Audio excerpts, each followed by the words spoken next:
Bismillahirrahmanirrahim. Assalamualaikum warahmatullahi wabarakatuh. Waalaikumsalam warahmatullahi wabarakatuh. Bismillahirrahmanirrahim. Alhamdulillahirabbil alamin wa bihi nasta'in ala umuri dunya waddin. Wassalatu wassalamu ala asrofil anbiya'i wal mursalin wa ala alihi wa ashabihi ajma'in. Pertama-tama marilah kita panjatkan syukur kehadirat Allah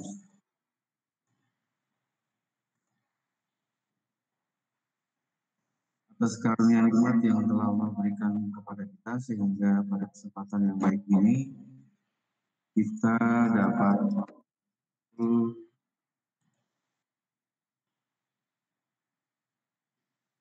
dalam majelis virtual.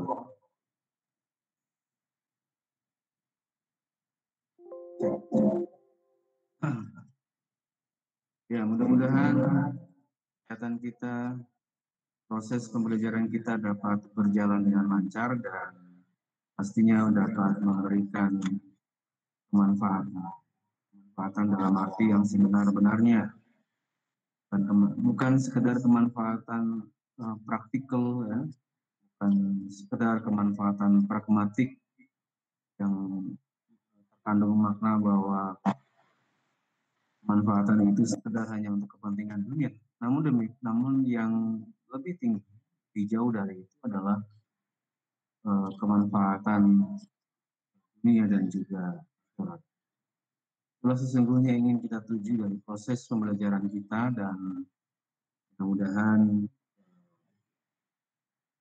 berjalan dengan lancar, dengan baik, ya, baik video maupun suaranya bisa didengarkan dengan sebaik mungkin, dan tentunya sekali lagi memberikan kemanfaatan bagi khususnya kelas 11 IIS 1, dan pada umumnya untuk teman-teman dan seluruh sivitas akademika Mandua Jakarta serta seluruh makhluk, ya, karena keberadaan manusia itu adalah untuk memberikan rahmatan lil alamin, sebagaimana Islam sendiri, bukan menebar ketakutan. Islam tidak pernah mengajarkan ketakutan, Islam tidak pernah mengajarkan terorisme maupun radikalisme dan segala stempel yang kemudian tertuju kepada Islam. Itu jelas-jelas sama sekali tidak ada itu di Islam. Jika kemudian itu mengatasnamakan Islam, itu adalah sebuah pemikiran yang sangat keliru di dalam memahami makna Islam yang sesungguhnya. Nah, demikian halnya hari ini kita akan berdiskusi tentang perang dingin, ya. Perang dingin ini juga merupakan sebuah konsep yang sangat makro. Makro itu artinya demikian luas.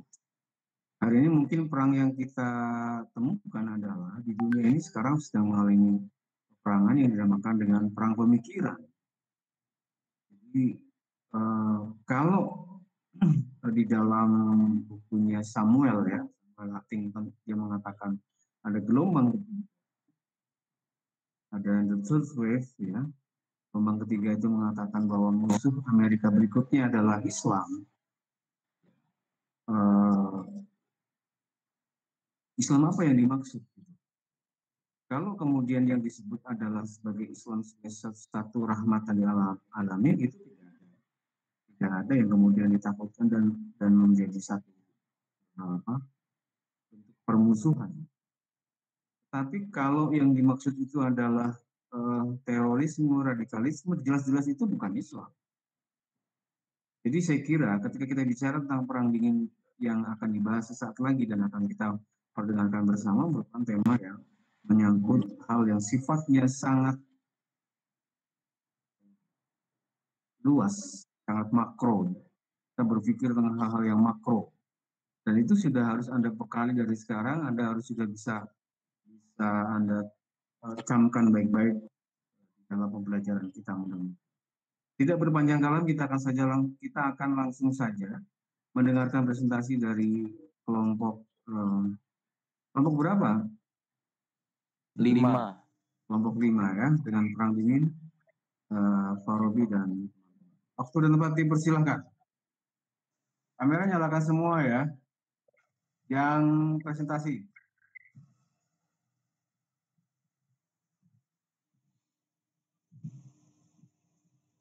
Mulai, Pak.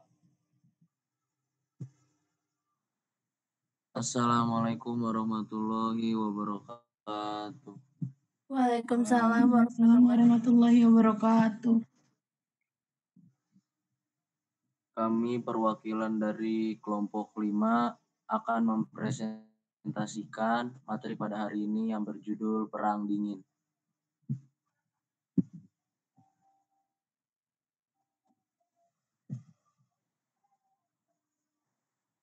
Latar belakang Perang Dingin. Perang Dingin adalah sebuah sebutan bagi suatu periode terjadinya ketegangan politik dan militer antara dunia barat yang dipimpin Amerika Serikat dan sekutu NATO-nya dengan dunia komunis yang dipimpin Uni Soviet beserta sekutu negara-negara satelitnya. Persaingan antar blok tersebut kerap kali terjadi di berbagai bidang seperti ideologi, koalisi militer, pertahanan, bahkan koalisi militer. Peristiwa ini terjadi setelah Sekutu berhasil mengalahkan Jerman. Jerman Nazi di Perang Dunia II dan yang kemudian menyisakan Amerika Serikat dan Uni Soviet. Uni Soviet bersama dengan negara-negara di Eropa Timur yang didudukinya membentuk Blok Timur. Proses pemulihan pasca perang di Eropa Barat difasilitasi oleh program rencana Marshall USA. Uni Soviet juga membentuk Comecon bersama sekutu timurnya. USA membentuk aliansi militer NATO pada tahun 1949, sedangkan Uni Soviet juga membentuk Fakta Warsawa pada tahun 1955. Beberapa negara memilih untuk memihak salah satu dari dua negara adidaya ini, sedangkan yang lainnya memilih untuk netral dengan mendirikan gerakan non-blok. Hal yang menjadi latar belakang. 1. Munculnya Amerika Serikat sebagai pemenang perang di pihak sekutu. Kala itu pihak sekutu yang terdiri dari Inggris, Prancis, serta Amerika Serikat sukses memenangkan Perang Dunia II. 2. Munculnya Rusia atau Uni Soviet sebagai negara adidaya yang berperan membebaskan Eropa bagian timur dari tangan Jerman. Sebagian negeri yang terletak di Eropa Timur kala itu jadi bagian dari kekuasaan Jerman. Semenjak kemunculan Uni Soviet, negeri ini. 3. Munculnya negara-negara yang merdeka setelah Perang Dunia II di luar wilayah Eropa setelah Perang Dunia II. Hingga terdapat sebagian negeri yang baru saja memproklamasikan kemerdekaannya. Peristiwa penting seputar Perang Dingin. 1. Krisis Kuba yang terjadi pada tahun 16 Oktober sampai 28 Oktober 1962. 2. Perlombaan luar angkasa yang terjadi pada tahun 1947 sampai 1991. 3. Perang Korea yang terjadi pada tanggal 25 Juni 1950 sampai 27 Juli 1953. 4. Perang Vietnam yang terjadi pada tanggal 1 November 1955 sampai 30 April 1975. Perang Saudara Cina yang terjadi pada tanggal 1 Agustus 1927 sampai 1 Mei 1950. Doktrin Truman dan Rencana Marshall terjadi pada tanggal 2 Maret 1947.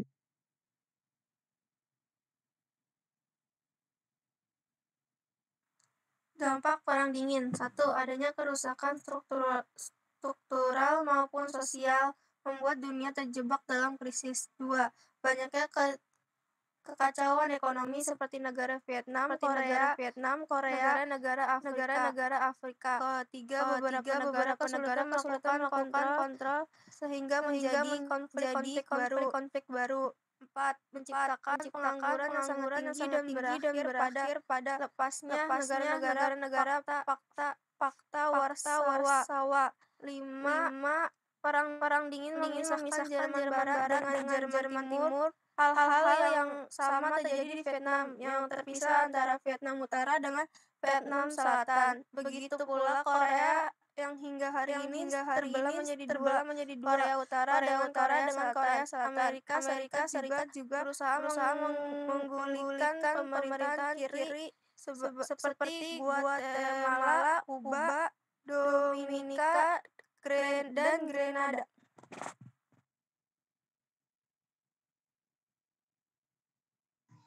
Baik, sampai sini apakah ada yang masih ingin ditanyakan atau yang masih belum paham? Bisa ditanyakan.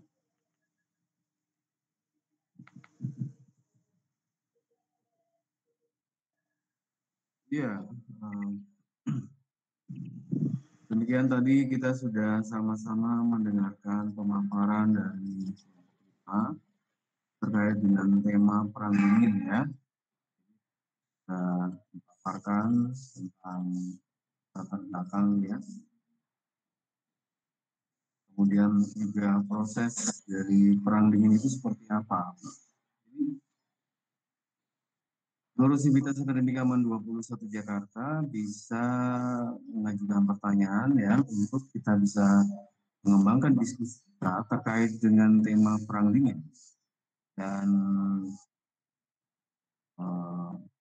pertanyaannya itu harus memperlihatkan sebuah pertanyaan yang kritis terhadap apa yang tadi disampaikan, karena ini adalah yang berkualitas ya. Kualitas yang terbaik adalah kualitas pertanyaan yang benar-benar mendalam begitu, sehingga betul-betul menjadi satu ukuran bagi kita untuk melihat kualitas berpikir dari Sivitas Akademika Man. Oke, silakan diajukan pertanyaan dari kelompok 1 terlebih dahulu barangkali. Atau kita kasih kesempatan, kemarin mungkin ada yang belum bertanya dulu ya, biar kita dahulukan ya. Kelompok berapa kemarin yang belum bertanya itu?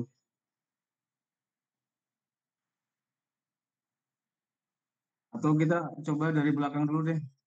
Dari kelompok 5 dulu, kelompok 6.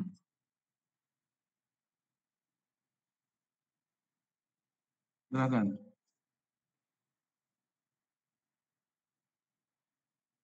Ya, biar maksudnya kelompok 6 itu biar nggak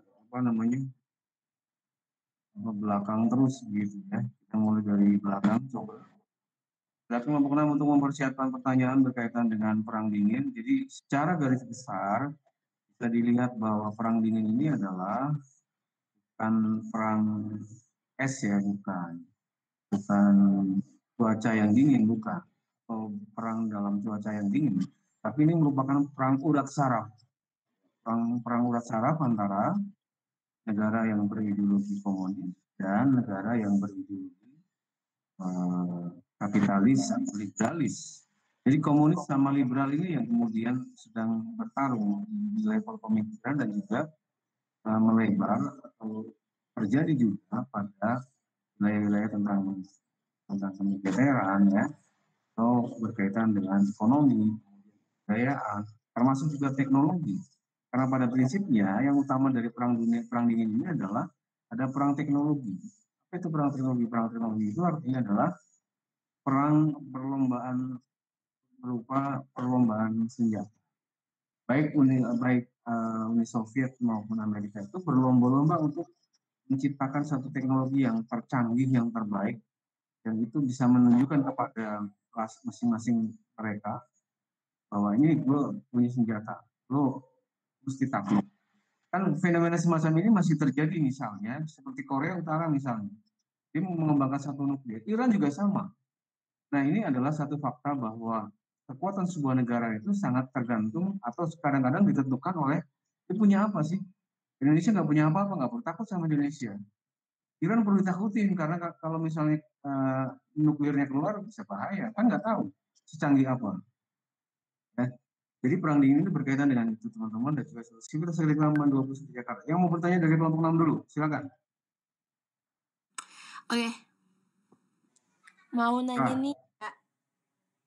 Nanya ke kelompok ya. Iya, saya Farah Fakirah ya dari kelompok 6. Ya. Iya, mau nanya, bentar. Abi mana Abi? Hadir. Bi, itu Bi, kamu nyalain Bi, itu parah. Iya, Pak. Peristiwa penyerangan militer Amerika Serikat ke Kuba terkenal dengan sebutan Peristiwa apa tadi? peristiwa penyerangan militer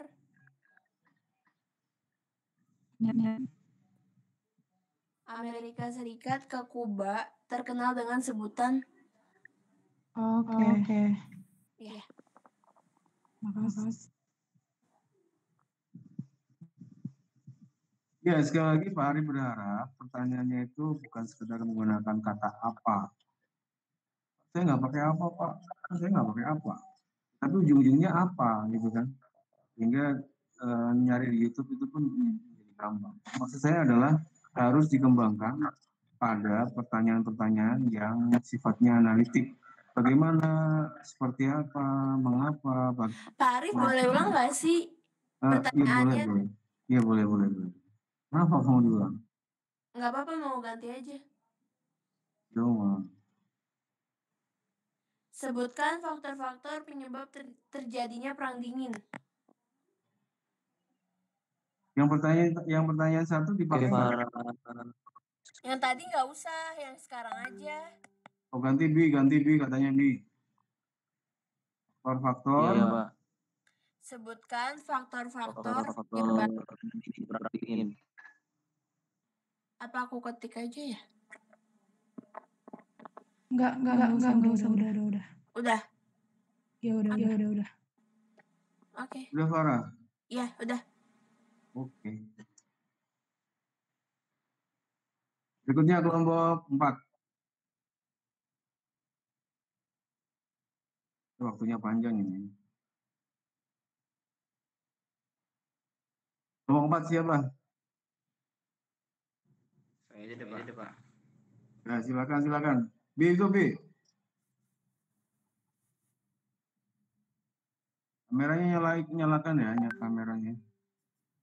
Saya ingin bertanya. Ke Abi. Iya. Halo?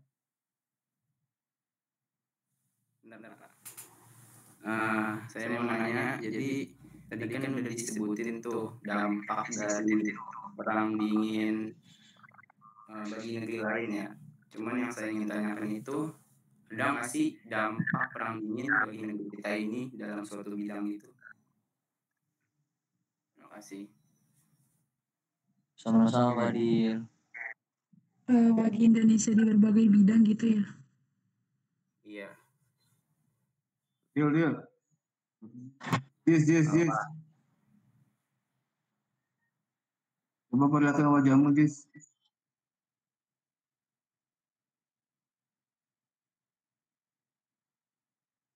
Buku pelit banget ini. Wes, terus. Tadi 4, habis itu 3. Kelompok 3. Udah ya tadi ya, Pak Dil ya? Saya kelompok 4, Pak. Ya 4, maaf. 3 siapa?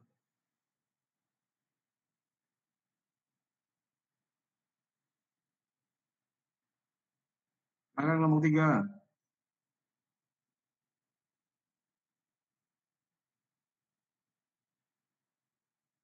Genggam. Kelompoknya aja nggak tahu yang Yuda, Diana, Diva, Yuda, Bintang, Agis. Diem baik. Jangan diem baik ya. Hilda, Diana, Diva, Yuda, Bintang, Agis. Silakan.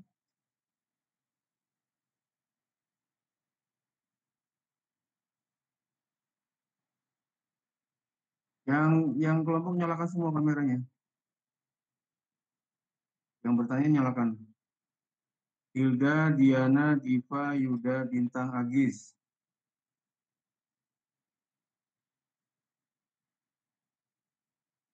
Halo, ada orangnya nggak ini? Hilda mana Hilda? Ini kemarin lagi kayak kemarin lagi. Hilda? Hilda mana Hilda? Saya Pak, bentar Pak. Kemarin lagi.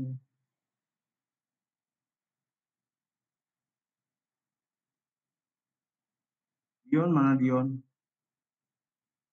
Diana?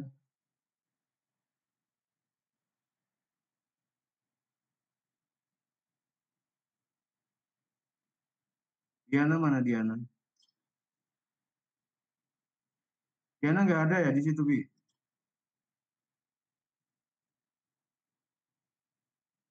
Diana, Pak. Ada nggak?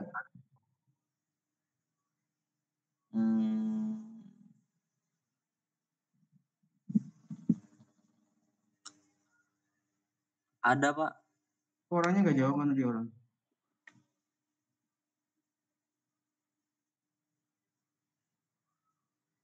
Diana mana Diana? Pak, saya mau nanya Pak. Ya udah, Hilda. Iya, Hilda. Jelaskan apa aja sih latar belakang perang dingin? Jelas gak? Ulangi. Jelas. Jelaskan apa aja latar belakang perang dingin. Makasih. Sama. Oke, kelompok dua. Miftah, Raihan, Dwi, Dava, Sultan, Soir, Hamna. Maaf Hilda, tadi pertanyaannya apa atau jelaskan? Jelaskan. Oke. Jelaskan apa aja? Maksudnya poin-poinnya gitu dijelasin atau gimana? Gitu ya gitu. Oke.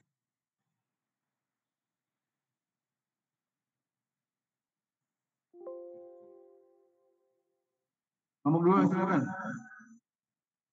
Miftah, Raihan, Dwi, Dava, Sultan, Choi, dan Hamna. Miftah mana Miftah?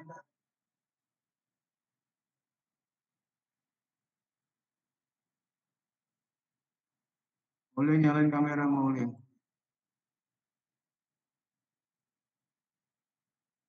Bentar Bapak, saya lagi diskusi sama teman saya. Kuasain mana ini? Miftah mana Miftah?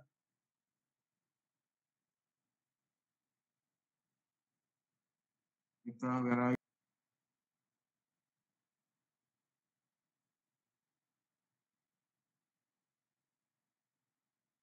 Silakan Zia. Enggak Pak, saya lagi nggak mau nanya. Iya, Pak. Saya akan menjawab pertanyaan dari Farah. Yang tadi soalnya sebutkan faktor perang dingin.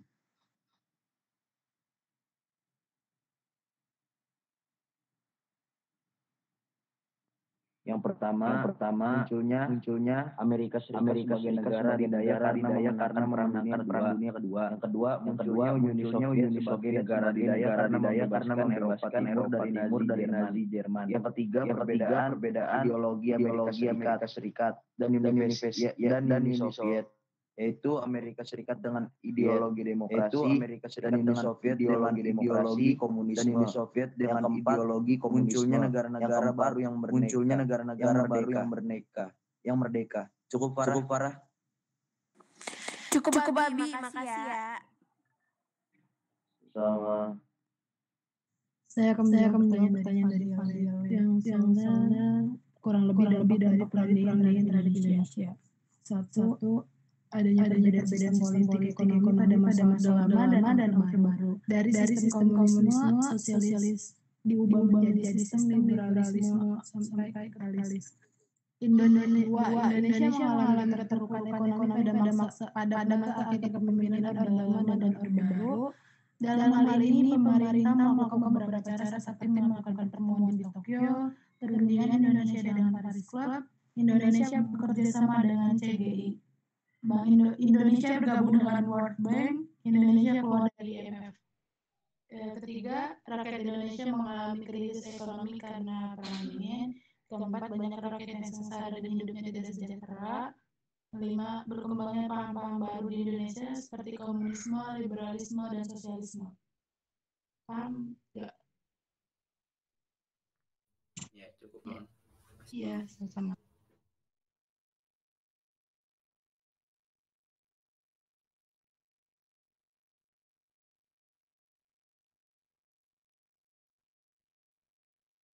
Udah semua, Bi?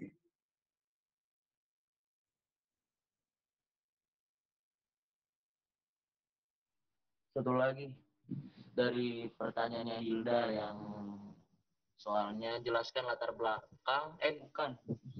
Apa tadi? Iya, jelaskan apa saja latar belakang Perang Dingin.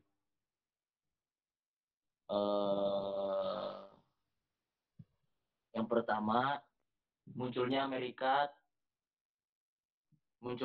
Serikat sebagai pemenang perang di pihak sekutu. Kala itu pihak sekutu yang terdiri dari Inggris, Prancis, serta Amerika Serikat sukses memenangkan Perang Dunia Kedua. Yang kedua, munculnya Rusia atau Uni Soviet sebagai negara adidaya yang berperan membebaskan Eropa bagian timur dari tangan Jerman. Sebagian negeri yang terletak di Eropa Timur kala itu jadi bagian dari kekuasaan Jerman. Semenjak kemunculan Uni Soviet, negeri ini dibebaskan oleh Rusia. Yang ketiga, munculnya negara-negara yang merdeka setelah Perang Dunia Kedua di luar wilayah Eropa setelah Perang Dunia Kedua, hingga terdapat sebagian negeri yang baru saja memproklamasikan kemerdekaannya. Bagaimana Hilda? Jelas enggak? Iya, jelas-jelas. Terima kasih. Sama. Udah ya semua ya?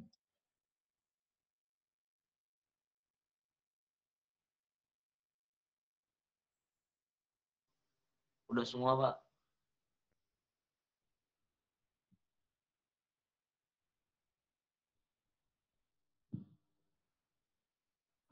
Oke, Pak Ari ingin memberikan penguatan saja.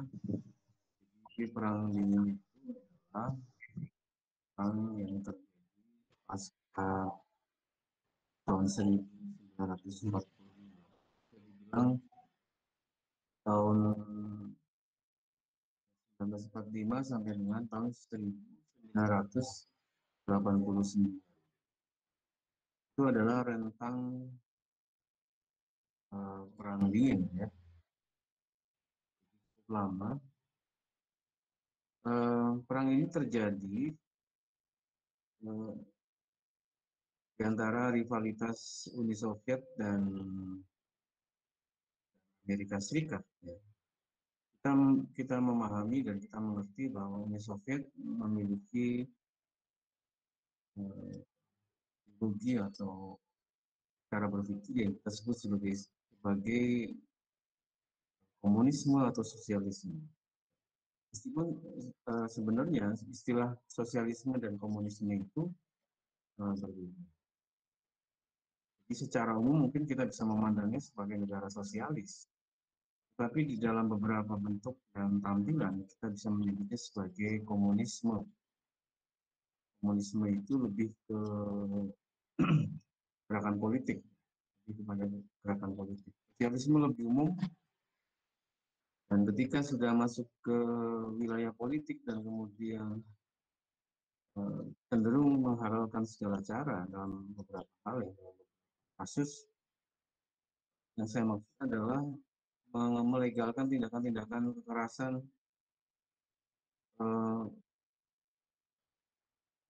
menjadi satu hal biasa bagi mereka. Itu yang disebut sebagai komunisme. Jadi rivalitasnya itu adalah antara Uni Soviet dan Amerika. Itu yang pertama. Yang kedua, perang ideologi antara Amerika dan Uni Soviet ini sudah sangat panjang. Sudah sangat panjang. Maksudnya berlangsung sangat panjang begitu. Bahkan sampai hari ini. Saya kira sistem kekaisaran yang dijalankan oleh Putin hari ini itu ada kecenderungan ingin coba kembali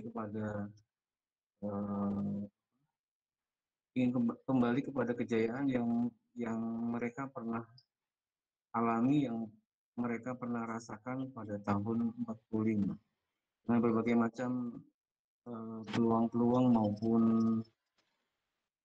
kehebatan-kehebatan yang mereka buat dari tahun 45 sampai sekarang. Makanya perlombaan teknologi itu kemudian terjadi di antara dua negara besar itu, Soviet dan Amerika Serikat. Amerika Serikat itu kan dia tentu tidak ingin negaranya dikalahkan atau disaingi oleh negara-negara lain, termasuk misalnya Iran. Maka ketika Iran mencoba ingin membuat satu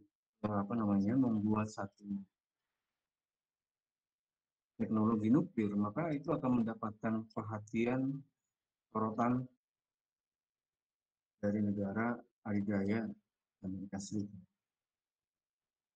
Dan itu terbukti dalam banyak kasus, dalam banyak konflik, pasti berkaitan dengan kekuatan nuklir yang dimiliki oleh Iran. Jadi yang ditakuti Amerika ini sekarang bukan hanya satu negara, tapi beberapa negara. Satu Iran, yang kedua Uni Soviet sekarang pun sedang seolah-olah ingin memperlihatkan saja, saya ingin balik gitu. Ada kecenderungan semacam itu. Sehingga konflik dia dengan Biden kemarin itu sempat ramai karena Biden merasa dicurangi oleh Rusia atau Uni Soviet. Kenapa merasa dicurangi? Karena Uni Soviet ikut terlibat di dalam proses pemilu yang berlangsung di Amerika Serikat yang menyebabkan suara Biden itu artinya tidak telak-telak banget lah. Artinya menangnya tipis sama Donald Trump.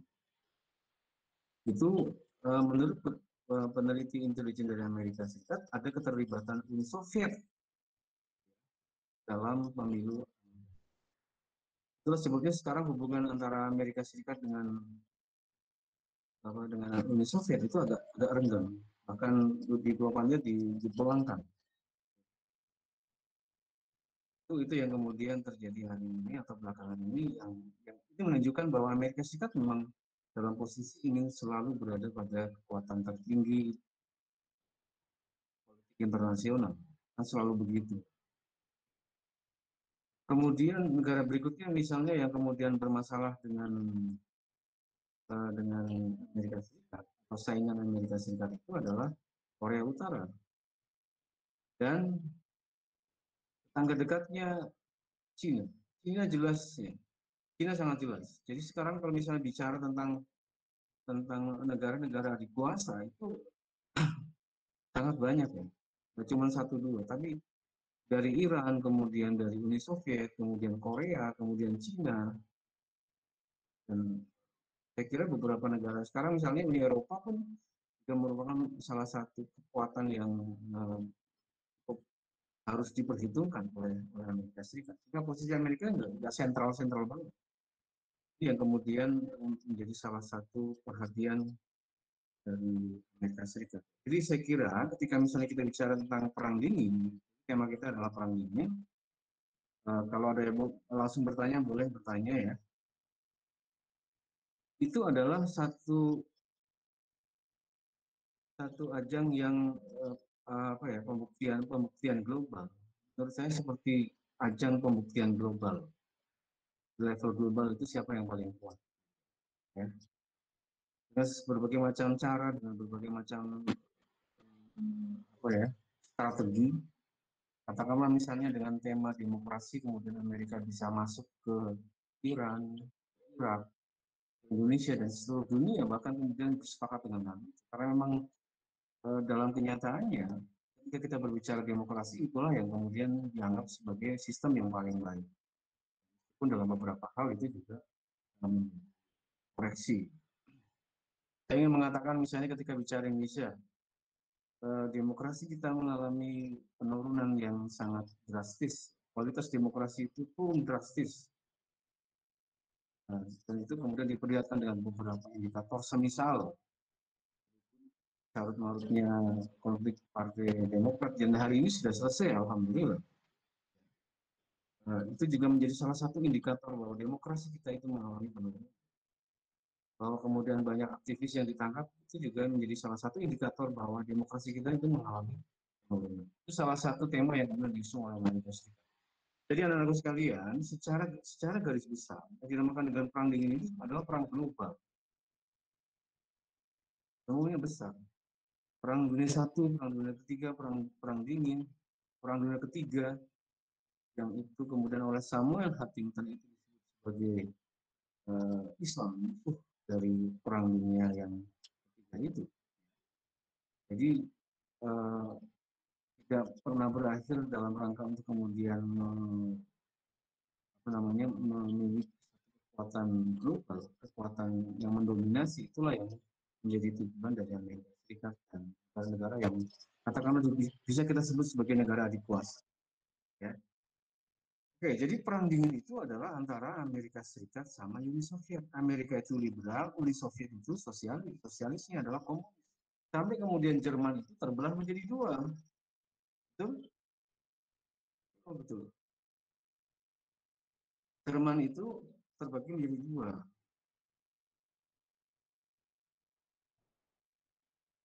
Ibu kotanya itu terbelah menjadi dua. Ada satu tembok namanya tembok Berlin. Ada Berlin Barat sama Berlin. Barat itu ideologinya apa? Kalian tahu? Berlin Barat itu ideologinya apa? Yang bisa jawab nggak? Berlin Barat itu ideologinya adalah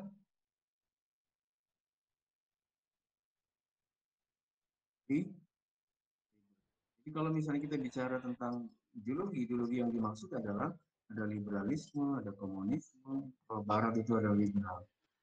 Pokoknya adalah pro ke Amerika. Sementara Timur itu lebih ke Uni Soviet, yang secara ideologis adalah sosialis. Ini yang kemudian menjadi salah satu indikator tentang perang dingin itu.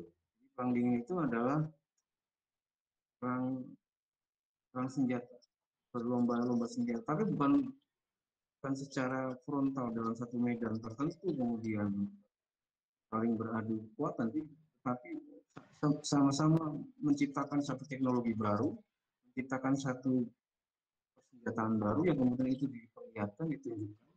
Saya kira Rambo itu menjadi salah satu indikator jelas bagaimana perang itu konflik yang besar sehingga terrepresentasikan dalam film. Tapi Rambo tidak hanya memperlihatkan perang dengan komunis, tapi juga memperlihatkan perang dengan Islam, semisal di Afghanistan, dengan para teroris dan seterusnya.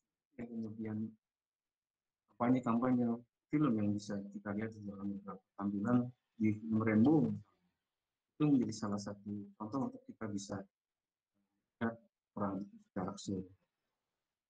Ya, jadi perang itu adalah latar belakangnya apa? Kita bicara mengenai latar belakang. Jadi latar belakang dari perang dingin itu adalah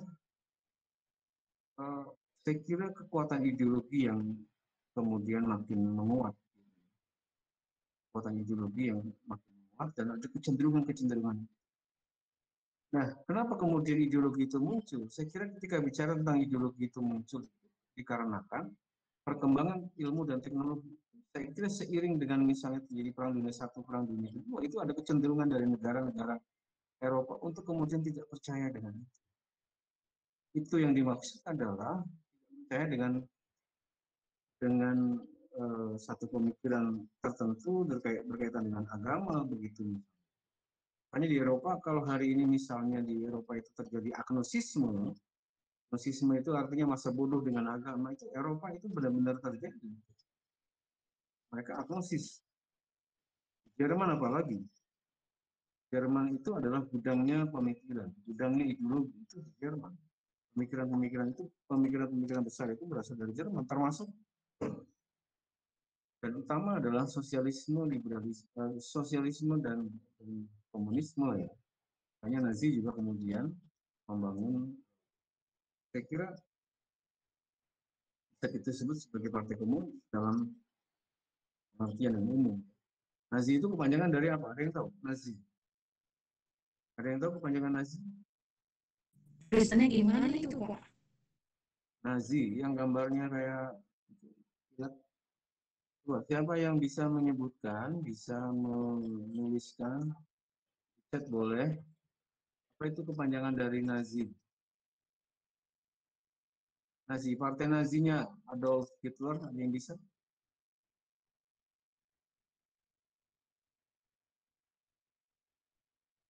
Partai Nazi, ada yang tahu? Nazi apa sih, Pak? Nazi, bukan nasi goreng ya, bukan nasi goreng. Itu lain. Nazi pakai Z. Iya, N-A-Z-I. Nazi, bukan nasi. Kalau nasi ntar malam ya. Kita bicara Nazi Nazi. itu apa, Pak? Nazi, you know, Nazi. Nazi itu ada kepanjangannya ya, dia jadi kependekan gitu. Nazi ada yang bisa kepanjangannya apa? Coba tuliskan di chat. Ini Pak. Kepanjangan Nazi itu apa? Nasional sosialisme. Iya, sosialisme gitu, Pak. Sosialisme. Nasionalisme, sosialismus. Iya, Pak. Nasionalisme, sosialisme. Betul nggak? Nasional sosialismus. Bahasa Jermannya itu nasionalismus, sosialismus. Nasionalisme, sosialismus. Itu Nazi. Sekarang ada neo-Nazi. Neo-Nazi itu Nazi baru ya. Neo-Nazi itu yang menolak konsep pandemi ya, pandemi COVID-19. Nah ini yang kemudian saya kira menjadi penting untuk kemudian kita melihat secara keseluruhan bahwa perang dingin itu adalah perang yang cukup menyita dan yang dikhawatirkan, yang ditakutkan ya. Kenapa takut? Karena jangan-jangan kemudian negara yang di sekitarnya bisa menjadi korban kan bisa aja. Ketika terjadi perang, ada nuklir, ada angkasa luar, ada bom segala macam. Saya kira ya, bom tanggal 6/9 Hiroshima Nagasaki itu juga memperlihatkan bagaimana Amerika itu sudah sangat siap. Ada negara-negara yang macam-macam ya siap letakkan bom di negara-negara yang berlangsung. Saya kira sekarang pun Amerika sudah siap. NASA udah siap gitu. Iran udah siap. Korea Utara udah siap. Cina udah siap. Pangkalan-pangkalan militernya sudah pada siap. Anda mau apa? Jadi lobby-lobby tingkat tinggi itu sebetulnya itu berlangsung ya. Tapi tidak terlihat. Kita mungkin tidak melihat lobby-lobby tingkat tinggi. Apa itu maksudnya Pak lobby-lobby tingkat tinggi?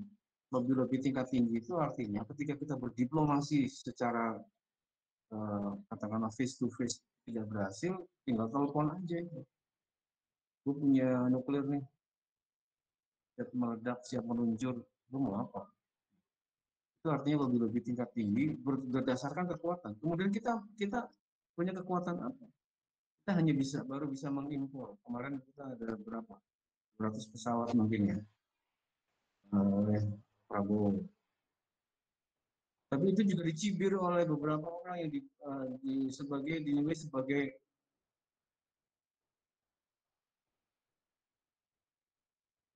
menghambur-hamburkan uang. Tapi realitasnya seperti itu sebetulnya. Indonesia punya apa? Paling juga pesawat-pesawat lama. Kalau sekarang nambah pesawat baru kan orang juga ada sedikit ngeper gitu ya. Nah, itu yang saya maksud sebagai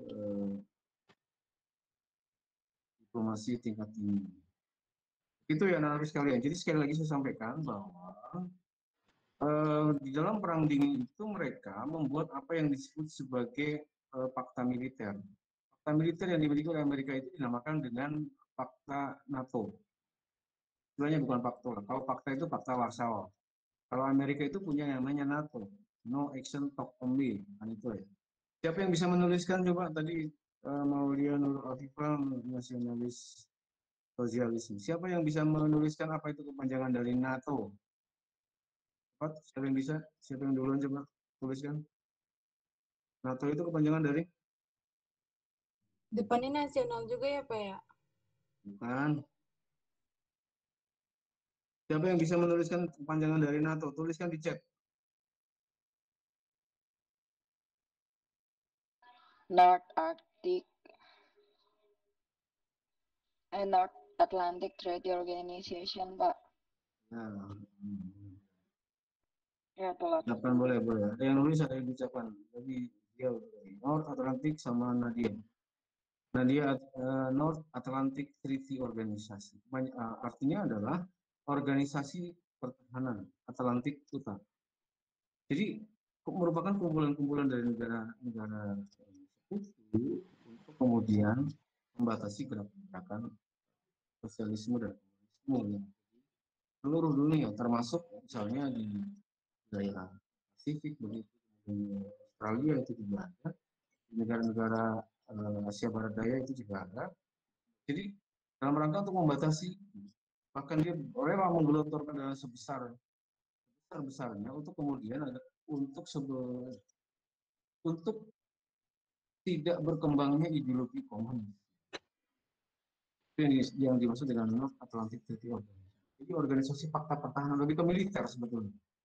Kalau Uni Soviet dia punya apa yang dinamakan dengan Fakta Warsawa. Fakta Warsawa itu adalah anggotanya adalah negara-negara di bawah Uni Soviet. Uni Soviet dia punya KGB. Amerika punya CIA. Coba tuliskan apa kepanjangan KGB dan CIA. KGB dan CIA. Coba tuliskan kepanjangannya.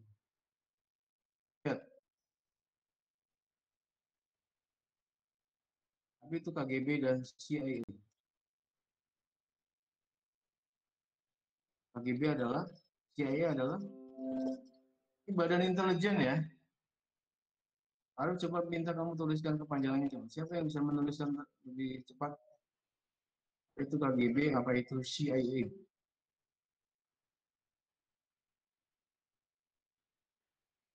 Panjangan apa, Pak?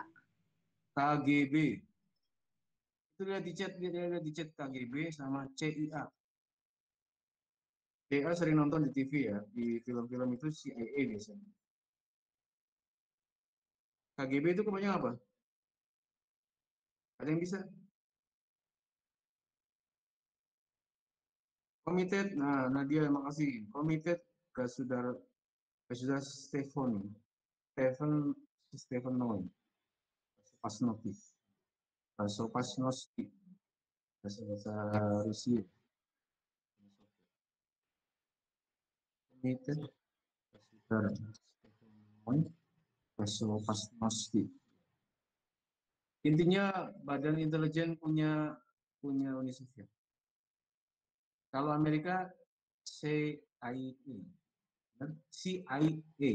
Central Intelligence of America. Jadi badan intelijen punya Amerika, badan intelijen punya Rusia, punya Uni Soviet. Jadi kegiatan-kegiatan ya, mungkin makasih. Kegiatan-kegiatan intelijen, spionase itu film-filmnya banyak tuh sekarang. Kamu boleh tonton supaya memiliki pengetahuan dan kegiatan-kegiatan spionase. Saya kira filmnya apa itu? 007 itu apa ya? 007 itu film apa ya? Yang tahu? Apa, Pak? 007 itu film apa? 007. Ya yang tokoh spionase itu loh. Namanya sih. Nggak tahu, Pak. Agen gitu, kayak agen. Intelijen, kegiatan intelijen. Film mana? Ada 007 itu apa? Oh, itu apa namanya? Aku lupa ya. Mission Impossible bukan yang belakangnya 007? James Bond. James Bond. Oh, iya. James Bond. Mengais-ngais ingatan. Ya, itu punya Amerika CIA, Soviet punya KGB. Bahasanya susah. Committed Stefanovich Pasnost. Makasih Nadia, makasih Ria ya. Jadi itu yang kita lihat secara umum tentang perang dingin antara Amerika Serikat dan kemudian nanti kalau bicara tentang akhirnya, tapi itu nanti akan dibahas di kelompok terakhir mungkin ya. Itu adalah peristiwa runtuhnya tembok Berlin. Tapi nanti kita akan. Saya kira itu dulu untuk kesempatan kali ini. Mungkin bisa di. Ada yang mau tanya lagi? Ada yang mau tanya nggak?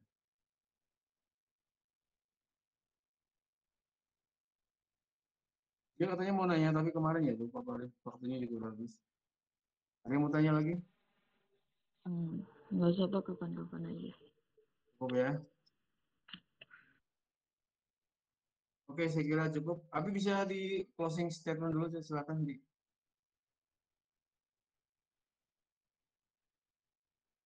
Nggak ada orangnya.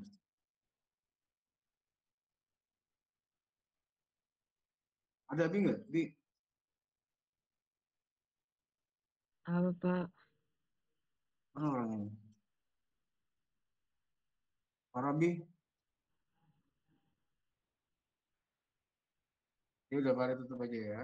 Terima kasih untuk pertemuan kita kali ini. Mudah-mudahan bisa bermanfaat dan tolong dibaca, dilihat lagi ada materi tentang perang ini.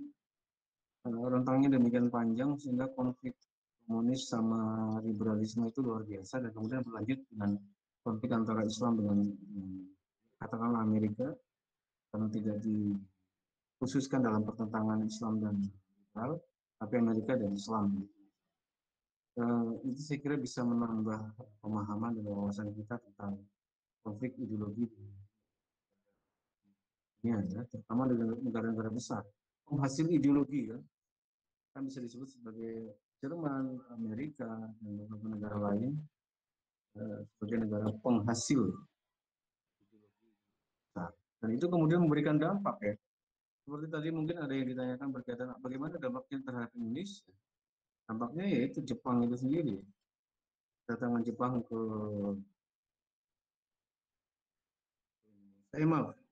dampaknya itu berkaitan dengan pemikiran-pemikiran seperti komunisme, sosialisme, ya, yang kemudian berawal dari Belanda dan sampai di Indonesia. Dulu ada namanya ISDV, ya. Sneflet, ya. Pokoknya namanya Sneflet masuk ke Indonesia.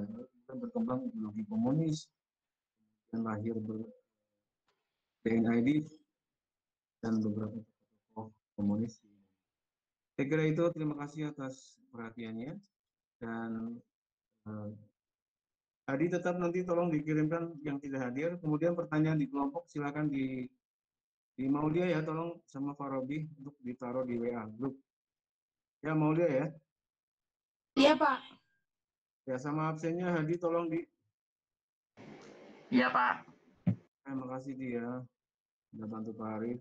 Semuanya juga assalamualaikum warahmatullahi wabarakatuh. Waalaikumsalam.